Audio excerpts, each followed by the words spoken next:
जय भीम सर्वांना. मी निखिल चव्हाण आपल्या सगळ्यांचं स्वागत करतो निखिल चव्हाण ओरिजिनल या आपल्या यूट्यूब चॅनलमध्ये. मंडळी, आज आहे मातोश्री रमाई आंबेडकर यांची 128वी जयंती.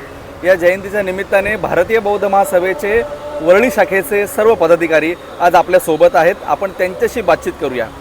लिंबारे गुरुजी, हा जयंतीचा सोहळा सालाबादप्रमाणे यंदाही आपल्या वरळीमध्ये आयोजित केलेला आहे. नक्की या क्षणी आपल्या काय भावना आहेत? या क्षणी माता रमाईचे त्यांचं 128व्या जयंतीनिमित्त प्रथमतः हार्दिक असं आपल्या सर्व भारतीयांचं आभार मानतो. या ठिकाणी जयंतीच्या हार्दिक शुभेच्छा दिल्यानंतर या ठिकाणी हा सालाबादप्रमाणे या स्मारकाच्या माध्यमातून या ठिकाणी सालाबादप्रमाणे हा कार्यक्रम होत असतो.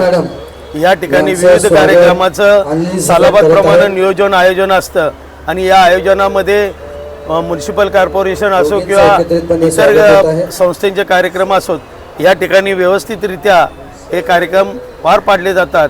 या ठिकाणी वर्षानुवर्षे गर्दी वाढत जाते आणि या ठिकाणी सर्व सोयीसुविधा उपलब्ध करून देण्याचं काम म्युनिसिपल कॉर्पोरेशन करत असते. त्याबद्दल त्यांचं एक आभार मानतो.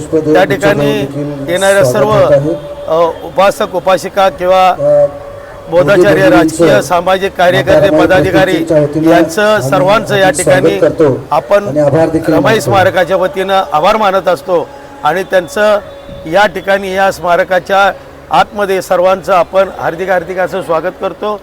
त्याच पद्धतीनं भारतीय बौद्ध महासभेच्या वतीनं सालाबादप्रमाणे बॅनर, पोस्टर आणि इतर ज्या कार्यक्रम आहेत त्या वरळीमध्ये होत असतात आणि ही जनजागृती इतर ठिकाणी हो आणि उपनगरात सुद्धा आणि मुंबईभर किंवा महाराष्ट्रभर असे रमाईचे मोठमोठे कार्यक्रम व्हावेत अशी अपेक्षा आहे.